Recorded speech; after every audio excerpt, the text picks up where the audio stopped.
नमस्कार दोस्तों, study with Kanhaiya में आपका हार्दिक स्वागत है। और ये दोस्तों, मैं आपको एनसीईआरटी का क्वेश्चन पब्लिकेशन का सार संग्रह लेके आपके सामने हाजिर हूँ। आज इसका 5वां भाग है, 5वां पार्ट में लेकर के आपके सामने आया हूँ। आपको अच्छा लगेगा तो लाइक कीजिएगा, चैनल को सब्सक्राइब कीजिएगा, वीडियो को शेयर कीजिएगा ताकि और भी जो कंपटीशन की तैयारी कर रहे हैं उनको लाभ मिले। देखिए दोस्तों, 5वां जो पार्ट है इसका, वो इसमें 7वीं अनुसूची के प्रमुख विषय, important subject of 7th schedule. चलिए इसमें देखिए पहला क्या है।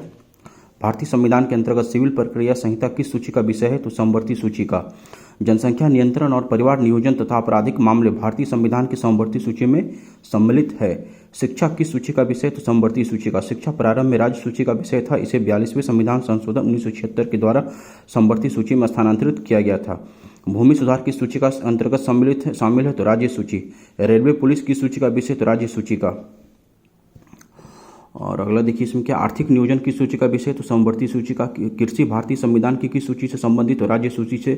पंचायती राज की सूची में सम्मिलित है? तो राज्य सूची में। दंड प्रक्रिया भारतीय संविधान की 7वीं अनुसूची की सूची 3 में शामिल है। विवाह अनुच्छेद और गोद लेना आदि संविधान की 7वीं अनुसूची में किसके अंतर्गत शामिल किए गए? तो सूची 3 समवर्ती सूची में। और तीनों सूचियों से संबंधित प्रमुख विषय हैं, वो देख लीजिए क्या क्या है। तो संघ सूची है, राज्य सूची है और आपका समवर्ती सूची है। इसको आप देख लीजिएगा। इसको आप प्रतिरक्षा राज्य सूची में। संघ सूची में क्या क्या? तो प्रतिरक्षा है, विदेशी मामले है, नागरिकता है, संचार व डाक तार है, निगम कर, सेवा कर, युद्ध और शांति, सीमा शुल्क व निर्यात शुल्क, बीमा, प्रत्यर्पण, शेयर बाजार, अंतर्राष्ट्रीय संधि और करार, रेलवे, मुद्रा रिजर्व बैंक, समुद्री व हवाई मार्ग, विदेशी ऋण, विदेशी व्यापार, लॉटरी, आयकर, जनगणना, डाकघर, बचत बैंक, स्टॉक एक्सचेंज। और राज्य सूची में क्या क्या देख लीजिए, लोक व्यवस्था, पुलिस, रेल व ग्रामीण पुलिस सहित कारागार, भूमि, स्थानीय स्वशासन, प्रादेशिक लोक सेवा, लोक स्वास्थ्य, बाजार एवं मेले, सट्टा व जुआ, कृषि, भूमि व संपदा शुल्क, पशुपालन, सिंचाई, कृषि, आय पर कर, गैस, शराब, मनोरंजन, भू राजस्व या लगान, विद्युत पर कर, पथकर, प्रति व्यक्ति कर, विलासिता की वस्तुओं पर कर। और समवर्ती सूची कंकरेंट लिस्ट में क्या क्या है?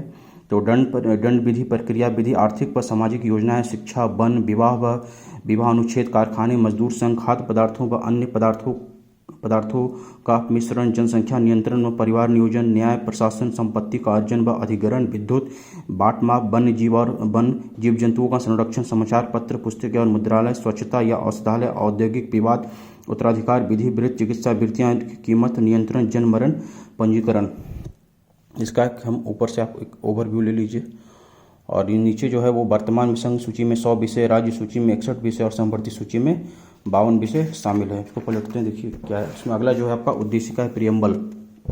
इसमें देखिए क्या क्या है। प्रस्तावना उद्देशिका में, हम भारत के लोग भारत को संपूर्ण प्रभुत्व संपन्न समाजवादी पंथ निरपेक्ष लोकतंत्रात्मक गणराज्य बनाने के लिए तथा उसके समस्त नागरिकों को सामाजिक, आर्थिक और राजनीतिक न्याय, विचार, अभिव्यक्ति, विश्वास, धर्म और उपासना की स्वतंत्रता, प्रतिष्ठा और अवसर की समता प्राप्त करने के लिए तथा उन सब में व्यक्ति की गरिमा, राष्ट्र की एकता और अखंडता सुनिश्चित करने वाली बंधुता बढ़ाने के लिए दृढ़ संकल्प होकर अपनी इस संविधान सभा में आज तारीख 26 नवंबर 1949 मिति मार्गशीर्ष शुक्ल सप्तमी संवत 2006 विक्रमी को एतद द्वारा इसे संविधान को अंगीकृत, अधिनियमित और आत्मार्पित करते हैं। संविधान सभा में उद्देश्य प्रस्ताव का प्रस्तुत किया गया था 13 दिसंबर 1946 को।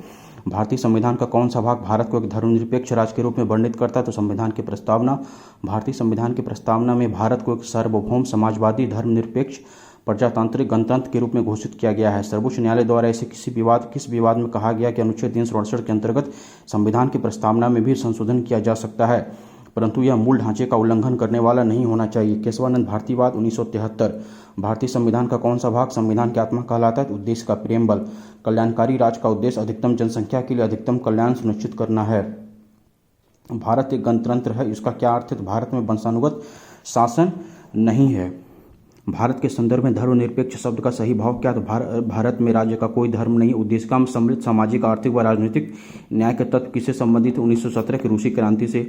उच्चतम न्यायालय ने किस बाद में यह धारणा प्रस्तुत की? उद्देशिका संविधान का अभिन्न अंग SR बोम्बई बनाम यूनियन ऑफ इंडिया। सभी व्यक्ति पूर्णतः और समान रूप से मानव, यह सिद्धांत जाना जाता है।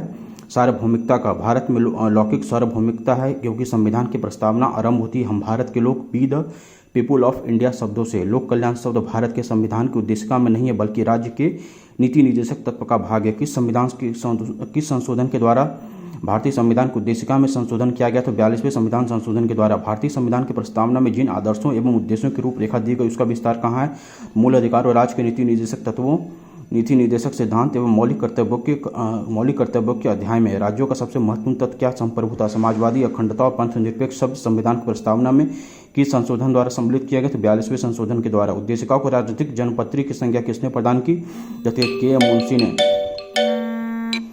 प्रस्तावना संविधान का अंग नहीं, उच्चतम न्यायालय ने यह मत किस बाद में व्यक्त किया? तो पेरुवारी संघमावले 1960। संविधान निर्माण में महत्वपूर्ण भूमिका निभाने वाले संविधान सभा के सदस्य अगर सर अल्लादी कृष्णास्वामी अय्यर के अनुसार संविधान की प्रस्तावना हमारे दीर्घकालिक सपनों का विचार है। और नीचे देखिए क्या है, गोलकनाथ बनाम पंजाब राज्य के मामले में न्यायमूर्ति एम हिदायतुल्लाह ने उद्देशिका को संविधान की मूल आत्मा कहा है। दोस्तों कैसा लगा और आपको अच्छा लगा है मेरा प्रयास तो लाइक कीजिएगा। फिर मैं नेक्स्ट वीडियो में आपसे मिलूंगा, तब तक आप इसे पढ़िए देखिए।